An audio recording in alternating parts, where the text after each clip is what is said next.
So now see, सबसे पहले तो हम यहाँ पर बात करेंगे introduction to Linux, means Linux क्या है और लिनक्स की स्टार्टिंग कैसे हुई थी।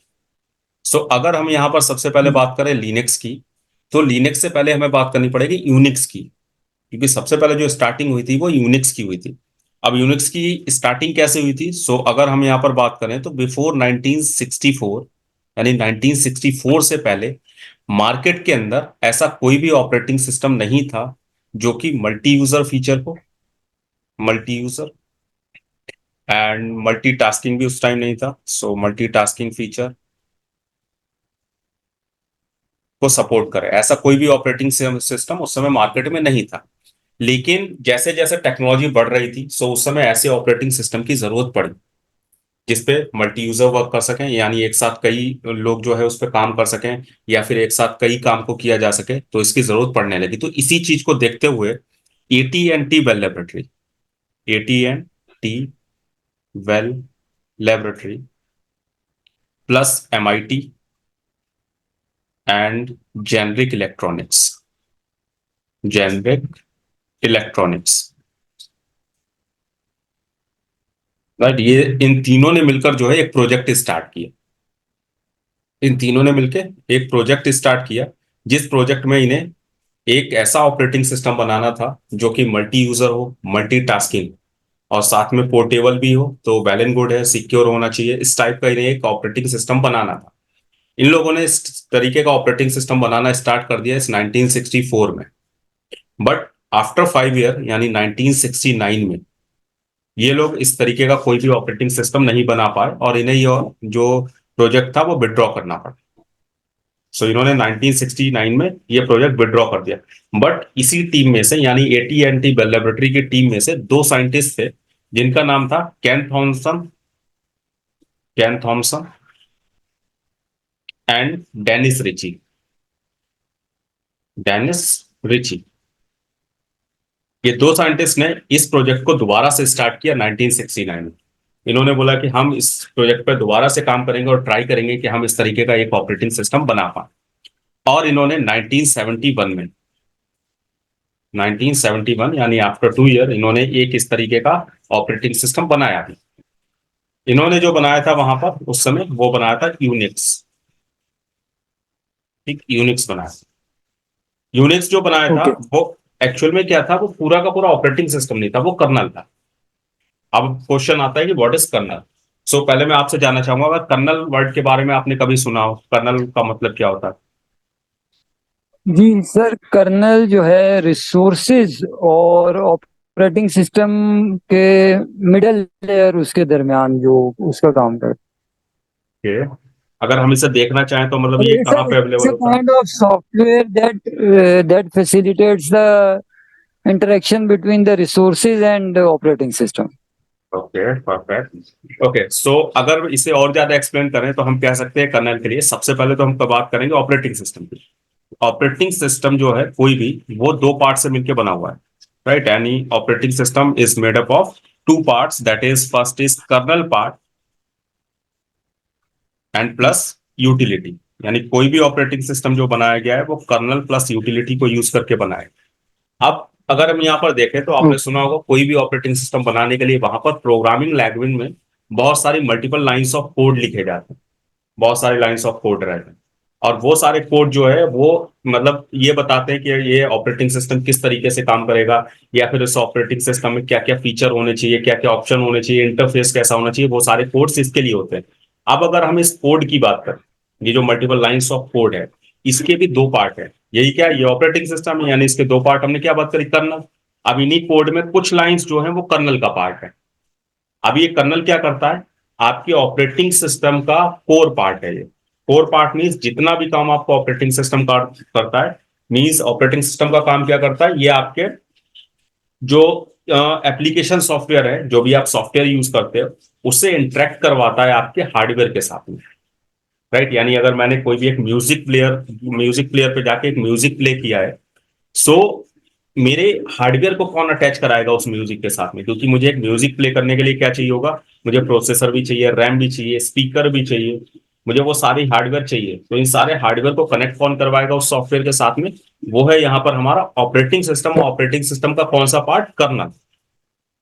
राइट, यानी जितना भी कर्नल, काम ओके। ऑपरेटिंग सिस्टम कर रहा है वो क्या कर रहा है? कर्नल पार्ट कर रहा है। अब प्लस यूटिलिटी मतलब क्या हो गया यहाँ पर, जो दूसरा पार्ट है यूटिलिटी, ये कह सकते हैं कि आपको जितनी भी एप्लीकेशन। चीजें, राइट, एप्लीकेशन जिनसे आप इंटरेक्ट कर रहे हो, राइट, जिन चीजों से आप ओके। इंटरेक्ट कर रहे हो वो सारी यहाँ पर क्या है, लाइक अभी आप देखोगे तो आपको इंटरफेस होता है एक ऑपरेटिंग सिस्टम में, जहाँ पे आपको डिस्प्ले दिख रहा है, ऑप्शंस दिख रहे हैं, कुछ आपको प्री इंस्टॉल्ड एप्लीकेशंस होते हैं। सो वो सारे क्या है यहाँ पर, वो आपके यूटिलिटी पार्ट है। सो दैट मीन्स हम यहाँ पे कह सकते हैं कि operating system is made up of kernel and utility, right. And यहाँ ओके। पर कर्नल में अगर बात करें तो जो 1971 में बनाया गया था वो क्या था? ये यूनिक्स था। और ये यूनिक्स क्या था उस टाइम पे? कर्नल था, ये कंप्लीट ऑपरेटिंग सिस्टम नहीं था।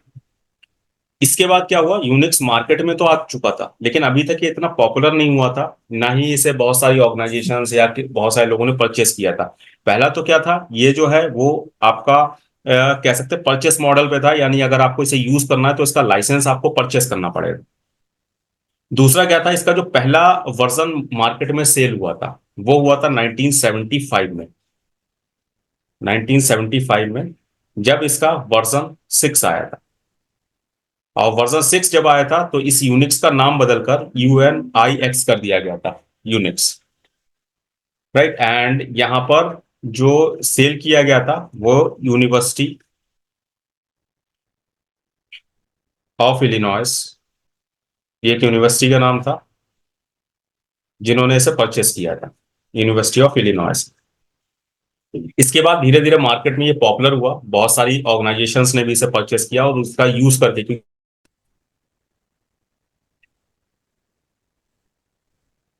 अभी वॉइस आ रही है ना? Yes sir. अब सो जो इसके बाद बहुत सारी ऑर्गेनाइजेशंस थी, उन्होंने परचेस किया इसका लाइसेंस, और लाइसेंस परचेस करने के बाद उन्होंने अपना खुद का जो है ऑपरेटिंग सिस्टम बनाने स्टार्ट किए। जैसे इसमें बहुत सारी पॉपुलर हैं, जिसमें आप अगर बात करोगे अभी भी जो पॉपुलर है हमारे पास वो है एप्पल, राइट। यानी एप्पल इनकॉर्पोरेशन ने इसे परचेस किया और इन्होंने बनाया मैक ओएस। सो जो मैक ओएस है वो भी किस पे बेस्ड है? यूनिक्स पे बेस्ड है।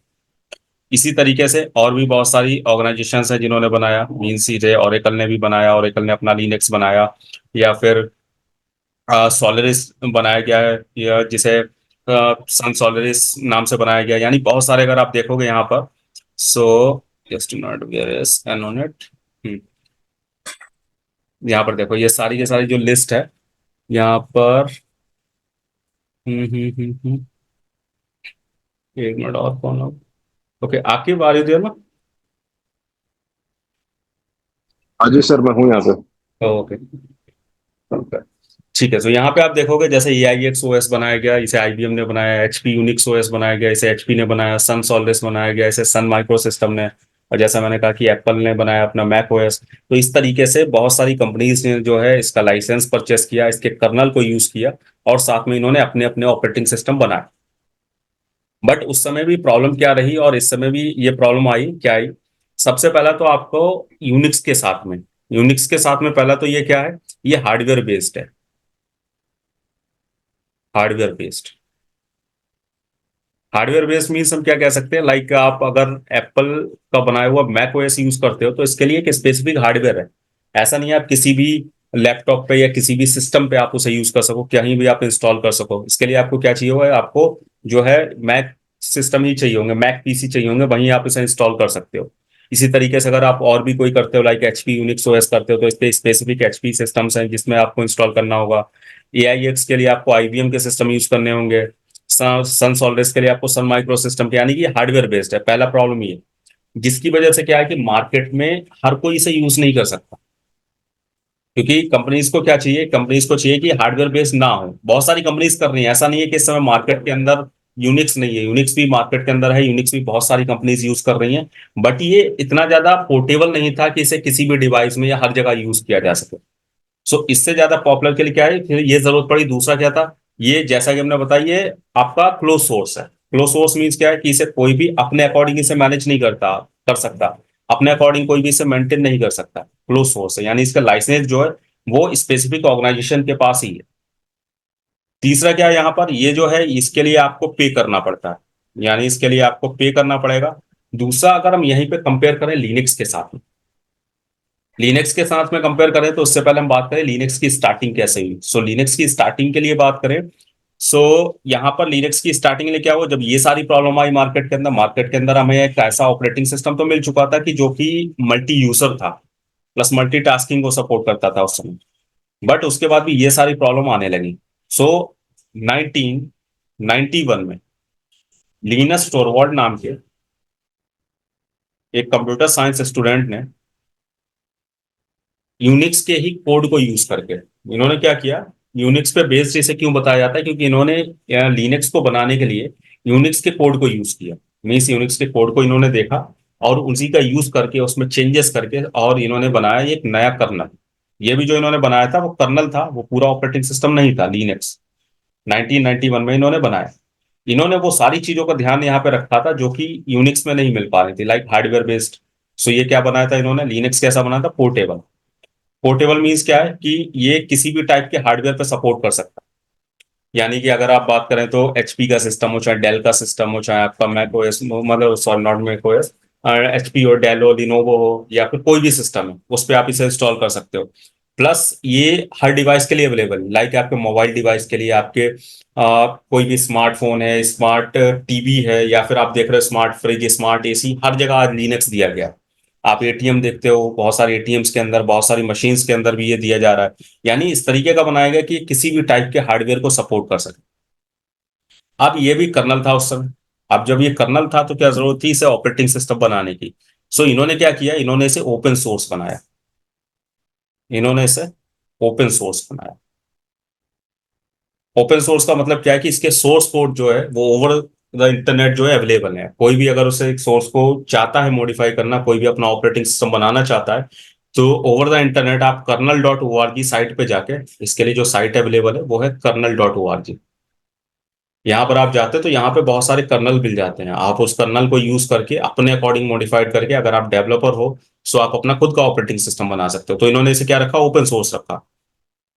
इसी चीज को यूज करके बहुत सारी कंपनीज ने जो है इसके सोर्स कोड को यूज किया और अपने अपने ऑपरेटिंग सिस्टम बनाए।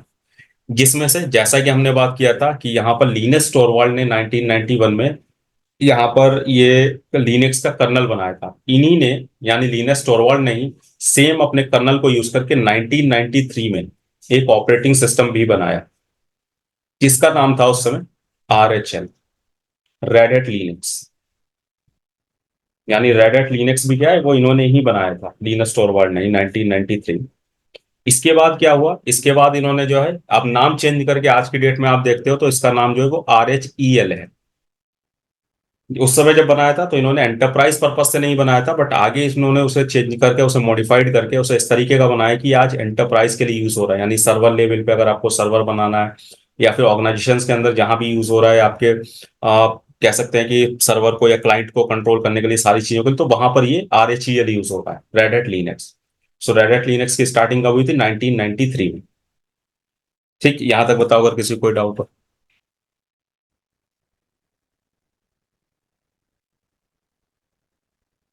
बताओ, इतना क्लियर है या कोई डाउट से आपके क्लियर है। शायद। Okay, okay, perfect. सो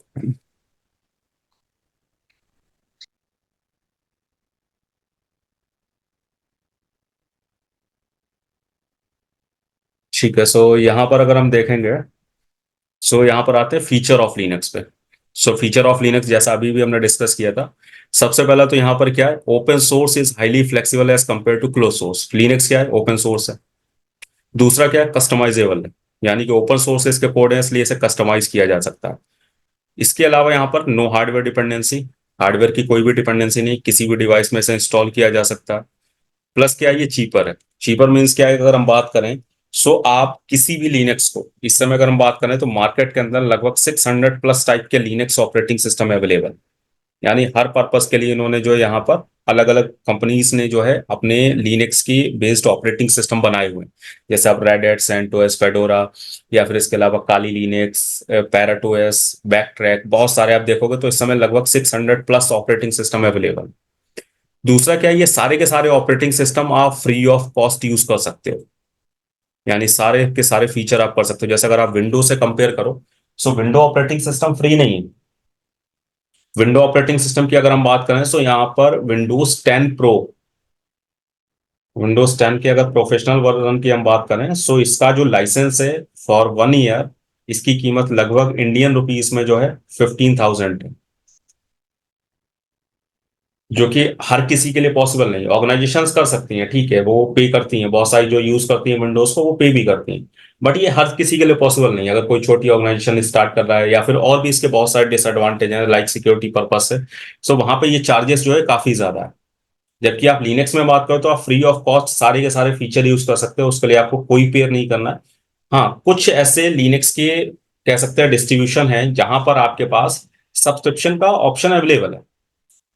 राइट, सब्सक्रिप्शन आप वहां पे ऐड कर सकते हो, बट सब्सक्रिप्शन से आपको क्या मिलेगा वहां पर? Community support. अगर आप सब्सक्रिप्शन यूज करते हो तो आपको वहां पर कम्युनिटी सपोर्ट मिलेगा। कम्युनिटी सपोर्ट मीन्स क्या है? यहाँ पर कम्युनिटी सपोर्ट मीन्स अगर आप कभी भी वर्क कर रहे हो अपने सिस्टम लेवल पे, और वहां पे अगर आपको कोई भी प्रॉब्लम होता है, तो उस लाइसेंस से जो भी आपके रिलेटेड सिस्टम है उसके लिए रेड हैट आपको सपोर्ट करेगा। लाइक आपको अगर कोई बग आ रहा है, कोई कर्नल क्रैश हो रहा है, या कुछ भी हो रहा है, तो उसमें रेड हैट आपको सपोर्ट देगा, आपको कम्युनिटी सपोर्ट मिलेगा। सो वो चीज के लिए हमें पे करना पड़ेगा। अगर हमें वो चाहिए तो पे करना पड़ेगा, अदरवाइज ऐसा कोई ऑप्शन नहीं है कि हमें उसके लिए पे करना पड़े। लाइक विंडोज में अगर आप पे नहीं करते हो, आप उसके लिए सब्सक्रिप्शन नहीं लेते हो, तो बहुत सारे ऐसे फीचर हैं जो काम नहीं करते हैं। तो वो चीज पहला तो हमें यहाँ पर मिल जाता है। देन इसके अलावा यहाँ पर देखें, सो अपनी क्लियर, यहाँ पर इसके कुछ और फीचर्स हैं। लाइक जैसे सबसे पहले पोर्टेबल हमने बात कर लिया, ये तो ये सारे के सारे हार्डवेयर को सपोर्ट करता है। दूसरा क्या है यहाँ पर? Multi user and multi process.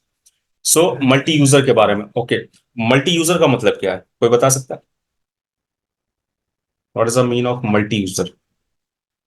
और if we compare with Windows, so is it possible to create multiple user, और sorry, is it is possible to use multiple user in Windows?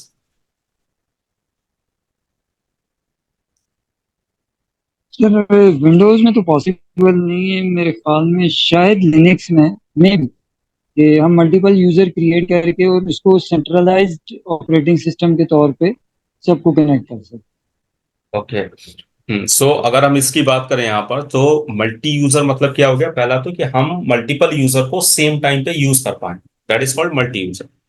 अगर हम विंडो की बात करें तो विंडो में क्या है? आप मल्टीपल यूजर क्रिएट तो कर सकते हो, बट मल्टीपल यूजर आप यूज नहीं कर सकते। हाँ, सर्वर लेवल पे अगर आप जाते हो विंडो में भी, तो सर्वर लेवल पे ये चीज पॉसिबल है। सर्वर लेवल पे आप मल्टीपल यूजर को एक साथ यूज कर सकते हो, बट उसकी भी एक लिमिट है।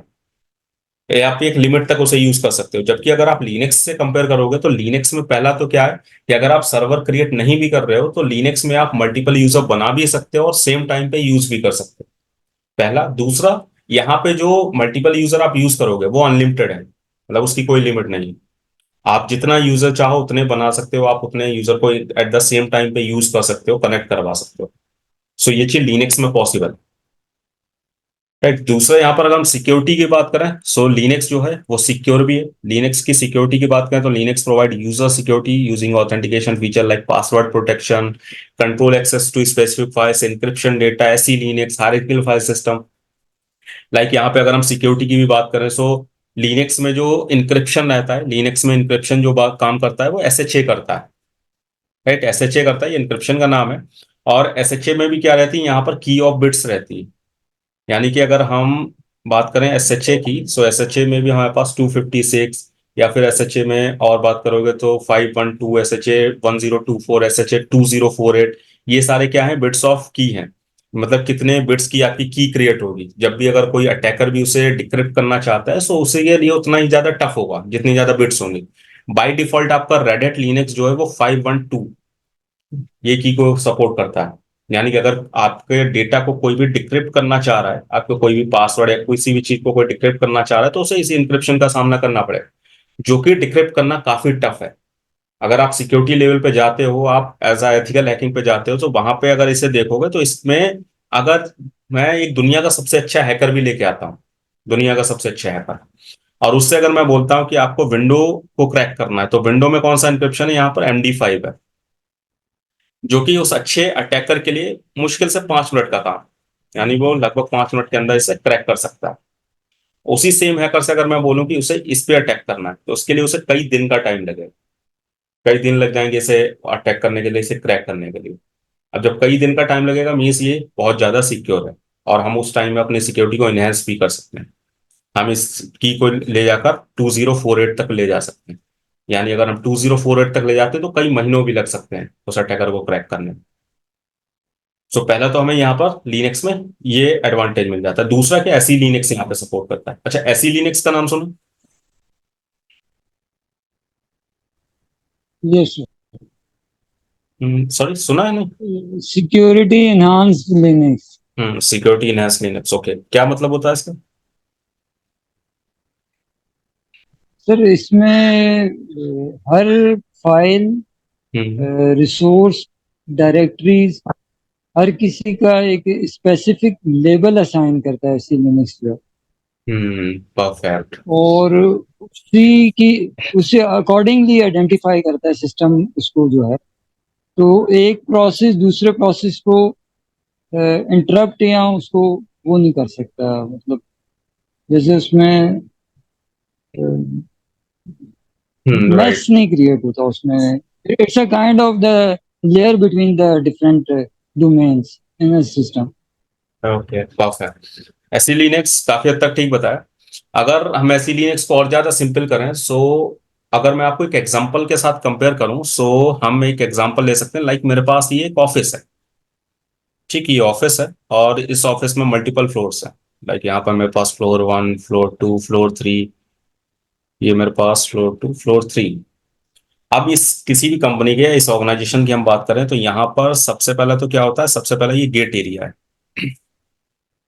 यहाँ पर एक गेट कीपर रहेगा, और जब भी कोई यूजर अगर एंटर होना चाहता है इस ऑर्गेनाइजेशन के अंदर, पहले उसे कहाँ आना पड़ेगा, इस गेट कीपर के पास। ये गेट कीपर उसे ऑथेंटिकेट करेगा, उस पर ये चेक करेगा कि क्या ये जो यूजर है ये अलाउ है इस ऑर्गेनाइजेशन के लिए या इस गेट के लिए या नहीं। तो सबसे पहले ये चेक करेगा। दैट मीन्स अगर हम इसे रियल लाइफ से कंपेयर करें तो हम कह सकते हैं कि ये गेट कीपर क्या चेक करेगा, आपका वहां पे आइडेंटिटी कार्ड चेक करेगा, आपका जो आईडी कार्ड होगा वो चेक करेगा यहाँ। अगर आपके पास आईडी कार्ड है दैट मीन्स आप इस कंपनी के एम्प्लॉय है, ठीक है, आप जा सकते हो उसके अंदर, और यहाँ पर आपको एक्सेस मिल जाएगा। अब यहाँ पर ये जो बिल्डिंग है वो हमारे पास क्या है, हमारा ऑपरेटिंग सिस्टम है। ये जो गेट एरिया है वो हमारे पास यहाँ पे क्या है, हमारा फायरवॉल है।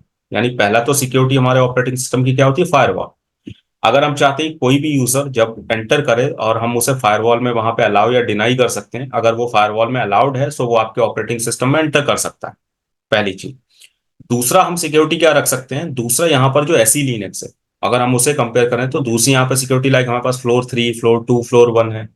अब ये यूजर एंटर तो कर गया, बट इस यूजर के लिए भी यहाँ पे ऐसा नहीं होगा ना कि ये सारे फ्लोर को एक्सेस कर सके, सारे कैबिन को एक्सेस कर सके, या सारे एरिया में जा सके। यहाँ पर भी इसके लिए कुछ रिस्ट्रिक्शंस होंगे। लाइक यहाँ पर मान लीजिए ये सेकंड फ्लोर जो है वो अकाउंट के लिए, थर्ड फ्लोर जो है वो आईटी के लिए, एंड फर्स्ट फ्लोर जो है वो एचआर के लिए। सो इस यूजर के पास इसका एक्सेस कौन सा है, सिर्फ ये वाला है, थर्ड फ्लोर आईटी वाला। या आईटी में भी हो सकता है वहां पे कुछ स्पेसिफिक कैबिन का एक्सेस हो, सारे एक्सेस ना हो। सो उसके लिए हम यहाँ पे हमें दूसरी आईडी चाहिए होगी। दूसरी आईडी क्या हो सकती है रियल केस में, आपका एक्सेस कार्ड है, जो कि ऑर्गेनाइजेशन के अंदर होता है एक्सेस कार्ड। अगर आपके पास एक्सेस कार्ड इस फ्लोर का है सो आप यहीं एंटर कर सकते हो, आप किसी और फ्लोर पे एंटर नहीं कर सकते।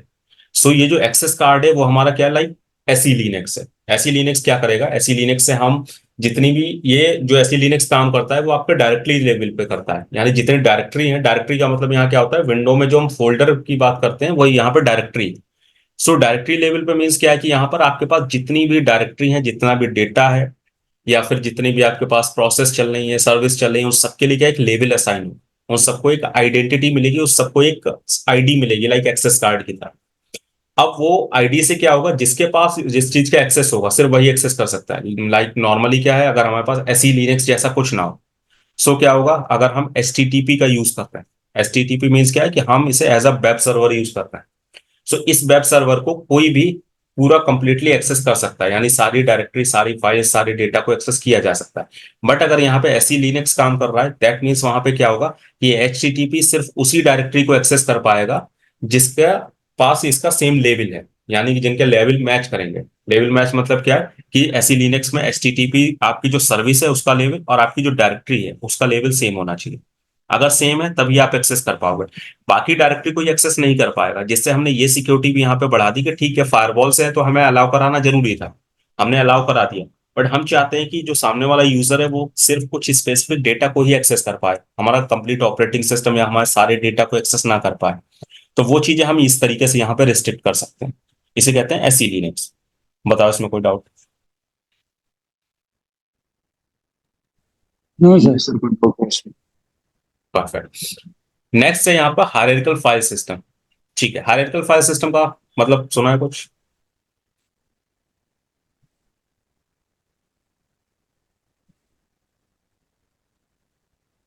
मतलब कुछ भी सुना हो हायरार्किकल फाइल सिस्टम का? सर इसमें जिस तरह विंडोज में हमारे पास सी ड्राइव होती है, तो इसमें स्लैश या रूट डायरेक्टरी होती है, फिर अंडर दैट डायरेक्टरी जो सिस्टम को स्टार्ट करने के लिए नेसेसरी रिक्वायर्ड फोल्डर्स होते हैं वो क्रिएट हो जाते हैं। ओके और परफेक्ट। देन थर्ड पार्टी इसका भी हम उसको उसमें कर सकते हैं then। ठीक है। सर इसका एक वो भी होता है, मतलब कि जैसे हमारे पास लिनक्स पे दो होते हैं ना पाथ, मतलब दो टाइप के पाथ होते हैं, रिलेटिव होता है, एब्सोल्यूट एक होता है। एब्सोल्यूट होता है, ओके। पाथ हमारा वही होता है कि जहाँ से हमारा हर एक डायरेक्टरी का जो है ना रूट से हम्म। दिखाता है, ओके। डायरेक्टरीज एंड रिलेटिव में आपको दिखाता है जो आप प्रेजेंट वर्किंग डायरेक्टरी में हो। तो हम्म। आई गेस उसी का हुआ, मतलब लाइक कैसे हमारी फाइल्स वहाँ हो रही है, स्टोर स्टोर एंड मैनेज कैसे हो रही है डायरेक्टरीज में, इसका हम्म। मतलब। राइट। ठीक है, हायरार्किकल फाइल सिस्टम की अगर हम बात करें तो हम कह सकते हैं एक तरीके से tree structure. Tree structure means क्या है कि आप विंडो में अगर देखोगे, विंडो से अगर हम कंपेयर करें, सो विंडो में क्या है, हमारे पास C drive, D drive, E drive, F drive, आप मतलब कोई भी ड्राइव अलग अलग आप बना सकते हो। यहाँ पे क्या है, पूरा ट्री स्ट्रक्चर नहीं चल रहा, ये सारे के सारे क्या है इंडिपेंडेंटली अलग अलग वर्क कर रही है। ये सारी के सारे आप बना सकते हो। जबकि अगर आप लिनक्स से कंपेयर करोगे, लिनक्स में क्या हो रहा है, ये ट्री स्ट्रक्चर में चल रहा है। मतलब इसमें जो है एक सबसे पेरेंट डायरेक्टरी है, पेरेंट डायरेक्टरी क्या है यहाँ पर, स्लैश। ठीक, स्लैश है यहाँ पर, जिसे हम रूट भी कहते हैं। ये हमारे क्या है यहाँ पर, रूट डायरेक्टरी। सारी की सारी डायरेक्टरी, पूरा ऑपरेटिंग सिस्टम इसके अंडर काम करेगा। अंडर मीन्स क्या है कि आप इसके अंदर कोई भी डेटा रखते हो वो इसके अंदर रहेगा। आप कोई पार्टीशन बनाते हो वो इसके अंदर रहेगा। आप कोई हार्डवेयर कनेक्ट करते हो, कोई आप प्रोसेस स्टार्ट करते हो, वो सारी प्रोसेस सर्विस सब कुछ इसके अंदर रहेगा। आपकी बूटिंग डायरेक्टरी वो भी इसके अंदर रहेंगी। मतलब पूरा का पूरा ऑपरेटिंग सिस्टम इसके अंदर मैनेज होगा। इसके अंदर डायरेक्टरी होंगी, उस डायरेक्टरी के अंदर डायरेक्टरी होंगी, उसके अंदर डायरेक्टरी होंगी। मीन्स ये ट्री स्ट्रक्चर क्या कहलाता है, हायरार्किकल फाइल सिस्टम। सो हायरार्किकल फाइल सिस्टम का एक एडवांटेज अच्छा क्या है यहाँ पर, सिक्योरिटी पर्पज से। जब आप यहाँ देखते हो सी ड्राइव, डी ड्राइव, ये सारी क्या इंडिपेंडेंटली है, मतलब ये कनेक्ट है सारी आपस में, सी ड्राइव, डी ड्राइव सब। बट इसमें ऐसा कोई यहाँ रिस्ट्रिक्शन नहीं हो रहा है। अगर आप यहाँ पर कभी एक एग्जांपल लो, लाइक आप वायरस आपके सिस्टम में आ गया विंडो में, तो विंडो में वायरस के केस में क्या होता है, वो आपके कंप्लीट ऑपरेटिंग सिस्टम एक्सपेंड कर जाता है। यानी अगर आपके सी ड्राइव में वायरस है तो वो डी ड्राइव में भी जाएगा, ई ड्राइव में भी जाएगा, एफ ड्राइव में भी जाएगा। ये सारे कनेक्टेड हैं और ये सारे क्या है आपका, एक तरीके से मतलब पेरेंट डायरेक्टरी ऐसा काम नहीं कर रहे हैं, ट्री स्ट्रक्चर में नहीं है, ये साथ साथ काम कर रहे हैं। जबकि आप यहां देखोगे अगर लिनक्स के अंदर, तो यहां क्या होगा, अगर आपका वायरस किसी एक डायरेक्टरी में आता है, लाइक आपके डाउनलोड फोल्डर या सॉरी डाउनलोड डायरेक्टरी के अंदर आता है, तो क्या होगा, वो सिर्फ डाउनलोड डायरेक्टरी में रह जाएगा। डाउनलोड डायरेक्टरी से बाहर नहीं निकल पाएगा। डाउनलोड डायरेक्टरी से ऐसा नहीं होगा कि वो डेस्कटॉप पे जाए या फिर और आपके डॉक्यूमेंट डायरेक्टरी या फिर किसी और डायरेक्टरी के अंदर जा पाए, वो नहीं जाएगा, वो सिर्फ यहाँ रहेगा। जिस वजह से हमें ये सिक्योरिटी मिल रही है, ठीक है वो इस डायरेक्टरी को करेक्ट कर सकता है बट हमारे कंप्लीट ऑपरेटिंग सिस्टम को नहीं कर सकता। आज अगर हम देखें, सो हमारे पास जो एंड्रॉयड है, जो हम फोन चलाते हैं आज एंड्रॉयड, ये एंड्रॉयड भी क्या लिनक्स बेस्ड है, ये लिनक्स पे बेस्ड है। अब कभी आपने अगर देखा हो, आज हम कभी भी एंटीवायरस यूज नहीं करते, राइट? एंटीवायरस क्यों नहीं यूज कर रहे हैं, जबकि अगर आप देखोगे एंड्रॉयड से पहले के जो मोबाइल फोन्स होते थे उस टाइम पे एंटीवायरस यूज किए जाते थे। बट आज हम नहीं करते। क्यों? क्योंकि ये लिनक्स पे बेस्ड है और लिनक्स में क्या चल रहा है, हायरार्किकल फाइल सिस्टम चल रहा है। जिस वजह से वायरस अगर आपके सिस्टम में आ भी गया, आपके मोबाइल में आ भी गया, किसी तरीके से आपने डाउनलोड किया, कुछ गलत लिंक पे आपने क्लिक कर दिया, कुछ भी किया, सो उस केस में क्या होगा, वो आपकी एक स्पेसिफिक डायरेक्टरी, आपके स्पेसिफिक डेटा को तो करप्ट कर सकता है बट वो आपके कंप्लीट ऑपरेटिंग सिस्टम को हार्म नहीं कर सकता। सो वो एडवांटेज हमें यहाँ पर मिल जाते हैं लिनक्स के अंदर। सो हायरार्किकल फाइल सिस्टम कहाँ अवेलेबल है? लिनक्स के अंदर अवेलेबल। ठीक, बताओ यहाँ तक। ये सर क्लियर।